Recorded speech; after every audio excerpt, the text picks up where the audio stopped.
একজন middle class ফ্যামিলিদের জন্য best investment plan. কিভাবে আপনি যদি একজন মিডল ক্লাস ফ্যামিলির মধ্যে হয়ে থাকেন, কিভাবে আপনি আপনার টাকাগুলোকে ইনভেস্টমেন্ট করবেন।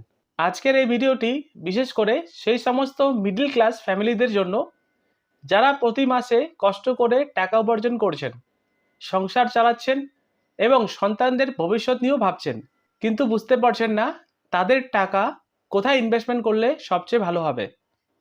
অনেকেই সেভিংস অ্যাকাউন্টে টাকা রেখে দেন, আবার কেউ বা এফডি করে ফেলেন, কেউ বা আবার কোনো পরিকল্পনা ছাড়াই টাকা খরচা করে ফেলেন, তাই না? এটাই তো হয়। কিন্তু একটা প্রশ্ন ভেবে দেখেছেন, যদি আগামী আপনার কোনো 10 থেকে 20 বছরের মধ্যে পরিবারের কোনো একটি গোল থাকে, ফিনান্সিয়াল গোল, তাহলে আজ থেকেই আপনাকে কিন্তু সঠিক একটি ইনভেস্টমেন্ট প্ল্যান শুরু করা উচিত। আপনি যদি একজন মিডল ক্লাস ফ্যামিলির মধ্যে হয়ে থাকেন, তাহলে আপনার জন্য বেস্ট ইনভেস্টমেন্ট স্ট্র্যাটেজি কি হতে পারে, ভিডিওটি শেষ পর্যন্ত অবশ্যই দেখবেন। এই যে আমি আপনাদেরকে ইনভেস্টমেন্ট করার কথা বলছি, তো ইনভেস্টমেন্ট শুরু করার আগে কি কি জিনিস আপনাকে অতি অবশ্যই ভাবতে হবে। দেখুন, ইনভেস্টমেন্ট করার আগে সবার প্রথম নিজের একটি গোল ঠিক করুন। কারণ গোল ছাড়া ইনভেস্টমেন্ট করা মানে আপনার গন্তব্যস্থানে আপনি কিন্তু পৌঁছাতে পারবেন না। নিজেকে এই 3টি প্রশ্ন করে থাকুন। যদি আপনি একজন ম্যারিড হয়ে থাকেন, তাহলে আপনার যে সন্তান রয়েছে সেই সন্তানের উচ্চ শিক্ষার জন্য কত টাকা লাগবে সেটার একটা গোল হতে পারে। আপনার রিটায়ারমেন্ট লাইফের জন্য আপনি একটি ফান্ড তৈরি করছেন, তো রিটায়ারমেন্ট লাইফের জন্য কত টাকা আপনার দরকার সেটার জন্য একটি ফান্ড আপনি তৈরি করতে পারেন বা গোল সেট করতে পারেন। অথবা হতে পারে আপনি আপনার ফ্যামিলির জন্য ফিনান্সিয়াল ফ্রিডম তৈরি করতে চান। এমনটা হতে পারে আপনি চান যে আগামী 10 বছর পর আপনার কাছে যাতে 1 সিআর থাকে বা 2 সিআর থাকে, তাই না? এই ফিনান্সিয়াল ফ্রিডম আপনি তৈরি করতে চান। তো সবার আগে সর্বপ্রথম নিজেকে 3টি প্রশ্ন করুন, কেন আপনি এই গোল ক্রিয়েট করতে চান, উদ্দেশ্যটি কি রয়েছে। এই গোলটি যখন আপনি পেয়ে যাবেন, তো সে সময় আপনাকে শুধুমাত্র সেভিংস করলে হবে না, আপনাকে স্মার্ট ইনভেস্টমেন্ট করতে হবে। মনে রাখবেন, ইনকাম আপনাকে ধনী বানাবে না, কিন্তু ইনভেস্টমেন্ট আপনাকে ফিনান্সিয়াল ফ্রিডম দিবে। যখন আপনার ইনকাম বাড়তে থাকবে, তখন দেখবেন আপনার খরচাও বাড়তে থাকবে, কিন্তু আপনি যখন ইনভেস্টমেন্টটিকে বাড়াতে থাকবেন, তখন কিন্তু আপনার ফিনান্সিয়াল ফ্রিডমও কিন্তু তৈরি হতে থাকবে। এবং ইনভেস্টমেন্ট শুরু করার আগে সবচেয়ে ঘটে যাওয়া বড় ভুল কি রয়েছে, যেটা একজন মিডল ক্লাস ফ্যামিলির লোকেরা করে থাকেন। দেখুন, আজকের দিনে অনেক পরিবারেরা ব্যাংকে সেভিংস অ্যাকাউন্টে টাকা রেখে দেয়। হতে পারে আপনার অ্যাকাউন্টে 2 লাখ টাকা বা 3 লাখ টাকা বা 5 লক্ষ টাকা রেখেছেন, আপনি ফেলে রেখেছেন, ব্যাংকে এর মধ্যেই রয়েছে। সেখান থেকে আপনি হার্ডলি 3 থেকে 4% ইন্টারেস্ট পাচ্ছেন ব্যাংক থেকে। কিন্তু জানেন, আজকের ডেটে ইনফ্লেশন রেট হলো মূল্যবৃদ্ধি, যেটাকে বলা হয় 6 থেকে 7% এর কাছাকাছি। তার ফলে আপনার টাকা কিন্তু বাড়ছে না, বরং আপনার টাকা কমছে। ধরুন, আজ আপনি 1 লক্ষ টাকা যা কিনতে পারছেন, আগামী 15 বছর পর হয়তো সেই 1 লক্ষ টাকার জিনিস 2 থেকে 3 লক্ষ টাকা লেগে যাবে কিনতে। তাই সেভিংস করলে শুধুমাত্র হবে না, আপনার টাকাগুলোকে যাতে এই ইনফ্লেশন বিট যাতে না করতে পারে, তার জন্য আপনাকে ইনভেস্টমেন্ট করতে হবে। তো এবারে আমরা চলে আসি এই ভিডিওর মেন টপিকে, একজন মিডল ক্লাস ফ্যামিলি কিভাবে তাদের টাকাগুলো ইনভেস্টমেন্ট করবে।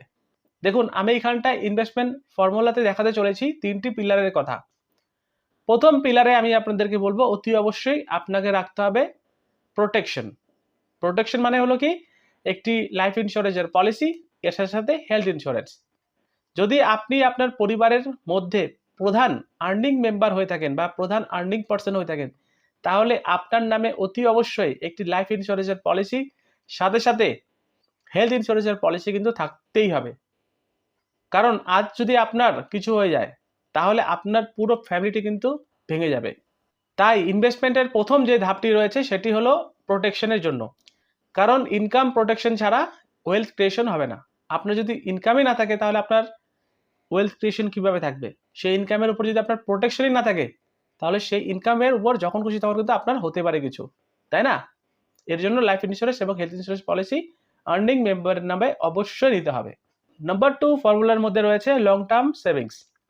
যদি আপনার দীর্ঘমেয়াদী লক্ষ্য থাকে, লং টার্ম সেভিংসের কথা, যেমন আপনার হতে পারে সন্তানের শিক্ষা, যেমন আপনার সন্তানের বয়স এখন রয়েছে 2 বছর বা 3 বছর, আপনি চান আপনার সন্তানের বয়স যখন 20 বছর হবে বা 18 বছর হবে, হায়ার এডুকেশনের জন্য টাকা, তো এটাকে বলা হয় লং টার্ম সেভিংস, তাই না?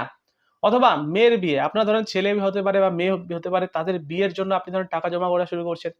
হতে পারে আপনার রিটায়ারমেন্ট প্ল্যানের জন্য আপনি এখন থেকে নিবেশ করা শুরু করছেন, যেটাকে বলা হয় লং টার্ম ইনভেস্টমেন্ট বা সেভিংস।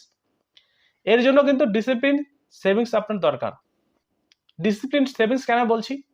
কারণ দেখবেন অনেকে রয়েছে ধরেন এসআইপি শুরু করে দেয় যে কোনো একটি গোল সেট করার জন্য, ডাইরেক্ট এসআইপি শুরু করে দিল। এবার কি হয়, এসআইপি ধরেন আজকে আপনি জমা করলেন, সামনের মাসে ধরেন কোনো কারণে আপনার অ্যাকাউন্টে টাকা নেই, তো আপনি স্কিপ করে দিলেন, দেখবেন ওই এসআইপিটা 1 থেকে 2 বছর পরে গিয়ে কিন্তু স্টপ হয়ে যায়। তাই আমি আপনাকে বলবো, এই যে লং টার্ম ইনভেস্টমেন্টগুলো রয়েছে, এটা এমন একটি ফান্ড থেকে করবেন যেখান থেকে আপনি গ্যারান্টেড প্ল্যান পাবেন বা গ্যারান্টেড রিটার্ন পাবেন। যেমন আপনি করতে পারেন এলআইসির পলিসিগুলো, যেমন বাচ্চাদের ক্ষেত্রে রয়েছে অমৃত বাল পলিসি, তাই না, জীবন তরুণ পলিসি, এইসব পলিসিগুলো কিন্তু আপনারা করতে পারেন। অথবা রিটায়ারমেন্ট প্ল্যান হিসেবে আপনি করতে পারেন এলআইসির জীবন উমাং, জীবন উৎসব।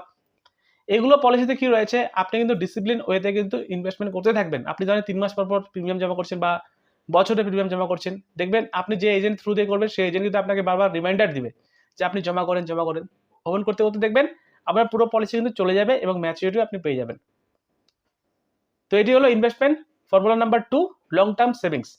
আপনাকে করা উচিত ডিসিপ্লিন সেভিংসের মধ্য দিয়ে, যেটা থেকে আপনারা কিন্তু গ্যারান্টেড প্ল্যান বা গ্যারান্টেড রিটার্ন কিন্তু পাবেন। এবং নাম্বার 3 প্লেয়ারে বলবো যে ওয়েলথ ক্রিয়েশন। এই ওয়েলথ ক্রিয়েশন কিভাবে করবেন?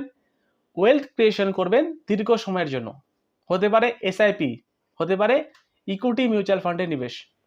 কারণ 15 থেকে 20 বছরের সময়সীমা যদি আপনি মার্কেটে নিবেশ করে থাকেন, তাহলে মার্কেট অতি অবশ্যই আপনার কিন্তু ওয়েলথ ক্রিয়েশন করে দিবে। এই যে একটু আগে আমি আপনাদেরকে বলছিলাম না যে আপনার টাকাগুলো এমন একটি জায়গায় নিবেশ করবেন যাতে এই ইনফ্লেশন রেটটি যাতে বিট করতে পারেন। তো এই ইনফ্লেশন রেটটি বিট করার জন্য আমি আপনাদেরকে অতি অবশ্যই বলবো ইনভেস্টমেন্ট ফর্মুলা নাম্বার 3-তে ওয়েলথ ক্রিয়েশন করতে। এবং এই ওয়েলথ ক্রিয়েশন আপনার হবে কিন্তু এসআইপি অথবা ইকুইটি মার্কেটে নিবেশ করার পরে। এবং যেখানে আপনাকে 15 থেকে 20 বছর কিন্তু অ্যাটলিস্ট ইনভেস্টমেন্ট থাকতেই হবে বা ইনভেস্টমেন্ট রেগুলার প্রসেসে কিন্তু থাকতেই হবে, তাহলেই কিন্তু আপনি এই ওয়েলথ ক্রিয়েশনটি দেখতে পারবেন। এবং এই ওয়েলথ ক্রিয়েশনটি অতি অবশ্যই রিস্ক প্রোফাইল অনুযায়ী আপনাকে কিন্তু সিদ্ধান্ত নিতে হবে। এমনটা নয় যে ধরেন আপনার কাছে রয়েছে ধরেন 2000 টাকা মাসে মাসে ইনভেস্টমেন্ট করার, আপনি ডাইরেক্ট এসআইপিতে ইনভেস্টমেন্ট করা শুরু করে দিলেন, দেখবেন 1 বছর পর আপনি সেই এসআইপিটি হয়তো উইথড্রল করে নেবেন, না হয়তো স্টপ করে দিবেন, তাই না? তো এইভাবে আপনি কিন্তু কখনোই ট্রাই করবেন না। আমি আপনাদেরকে এখন দেখাচ্ছি একটি বাস্তব উদাহরণ, রিয়েল টাইম এক্সাম। একজন মিডল ক্লাস ফ্যামিলির জন্য আমি ধরে নিচ্ছি যে মাসিক 10,000 টাকা নিবেশ করতে চান পার মান্থ। তো সেক্ষেত্রে কিভাবে সে ইনভেস্টমেন্ট করবেন? প্রথম সারিতে আমি বলেছিলাম যে একটি হেলথ ইন্স্যুরেন্স পলিসি নেওয়া উচিত। যদি এই যে ফ্যামিলিটি রয়েছে সেই ফ্যামিলিটির পুরো প্রিমিয়াম মাসে আমি ধরে নিচ্ছি যে হেলথ ইন্স্যুরেন্সের ক্ষেত্রে 1500 টাকা করে আসছে, তাই না? তো 1500 টাকা সবার আগে চলে গেল। তারপর এলআইসির নিতে পারেন টার্ম ইন্স্যুরেন্স পলিসি, সেলফ ওনার নামে নিজের নামে করতে পারেন। দেখুন 1000 টাকা আমি ধরে নিচ্ছি প্রিমিয়াম। এবং তারপর বাকি যে টাকাগুলো রয়েছে সেই টাকাগুলো ওনাকে করতে হবে ইনভেস্টমেন্ট। ইনভেস্টমেন্টের হিসাবে উনি যদি চান যে আমি এমন একটি প্ল্যানে নিবেশ করব যেখানে রিটার্ন অনেকটা ভালো পাবো, তো এলআইসির ইউলিপ প্ল্যান রয়েছে, যেমন ইন্ডেক্স প্লাস রয়েছে, সেখানে ধরেন 3000 টাকা পার মান্থ করতে পারেন। এবং বাকি যে টাকাগুলো রয়েছে সেটি কিন্তু রিস্ক প্রোফাইল ধরে আমি কিন্তু বলছি ফ্রেন্ডস, যারা রিস্ক নিতে পারবে তাদের জন্যই বলছি। যেমন ধরুন আপনি এসআইপি করতে পারেন মিউচুয়াল ফান্ডে, যেমন small cap mutual fund, flexi cap mutual fund, large cap, multi cap. এই 4টি মিউচুয়াল ফান্ডে আপনি ধরেন 1000 করে রাখতে পারেন। এই টোটাল অ্যামাউন্ট মিলিয়ে এই 10,000 টাকা আপনি কিন্তু ইনভেস্টমেন্ট করতে পারেন প্রতি মাসে মাসে। এবং এটি যদি আপনি ইনভেস্টমেন্ট করেন তাহলে কি হলো, আপনার প্রথম সারিতে দেখুন প্রোটেকশন হলো, দ্বিতীয় সারিতে দেখুন আপনার টাকাগুলো মার্কেটে নিবেশ থাকলো, তার সাথে রিটার্নও পেলেন, তার সাথে ইন্স্যুরেন্স কভারেজও থাকলো। এবং সর্বশেষ সারিতে হলো আপনি যদি লং টাইমের জন্য হোল্ড রাখতে পারেন তাহলে কিন্তু আপনার টাকাগুলো কিন্তু ওয়েলথ ক্রিয়েশনে যথেষ্ট সাহায্য করবে। এবারে চলে আসি 5,000 টাকা পার মান্থ। দেখুন হেলথ ইন্স্যুরেন্সের পলিসি প্রিমিয়াম যেটা আপনাকে করতেই হবে, 1500 টাকা পার মান্থ আসলো। এরপরে আপনি ধরেন এলআইসির ইউলিপ প্ল্যানে নিবেশ করতে পারেন 2500 টাকা পার মান্থ। এবং বাকি যে 1000 টাকা রয়েছে সেটা আপনি মিউচুয়াল ফান্ডে নিবেশ করতে পারেন আপনার রিস্ক প্রোফাইল অনুযায়ী। এইভাবে যদি আপনি আপনার জন্য ইনভেস্টমেন্ট করা শুরু করতে পারেন তাহলে দেখবেন 20 বছর পরে আপনার একটি বড় কর্পাস তৈরি হয়ে যাবে।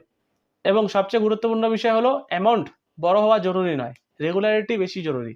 আপনি ধরেন আজকে শুরু করলেন 1000 টাকা দিয়ে বা 1500 টাকা দিয়ে, কালকে গিয়ে করলেনই না, সেটা করলে কিন্তু হবে না। তাই অ্যামাউন্ট বড় হওয়া জরুরি নয়, রেগুলারিটি জরুরি বেশি। কারণ ছোট ছোট ইনভেস্টমেন্ট আপনার কিন্তু ভবিষ্যতে একটি বড় ফান্ড তৈরি করতে সাহায্য করবে। এই ভিডিওটি দেখে হয়তো আপনি এখন ভাবছেন যে আমাকেও ইনভেস্টমেন্ট করা শুরু করতে হবে, এবং আপনি হয়তো এটাও ভাবছেন যে আগামী বছর থেকে ইনভেস্টমেন্ট করা শুরু করব, এখন তো নেই আমার কাছে টাকা বা আমি এখন করব না। কিন্তু সত্যি কথা হলো ইনভেস্টমেন্ট করার সবচেয়ে ভালো সময় ছিল আজ থেকে 10 বছর আগে, এবং দ্বিতীয় সময়টি রয়েছে আজ। তাই যত তাড়াতাড়ি শুরু করবেন কম্পাউন্ড ইন্টারেস্টের তত তাড়াতাড়ি শক্তি দেখবেন।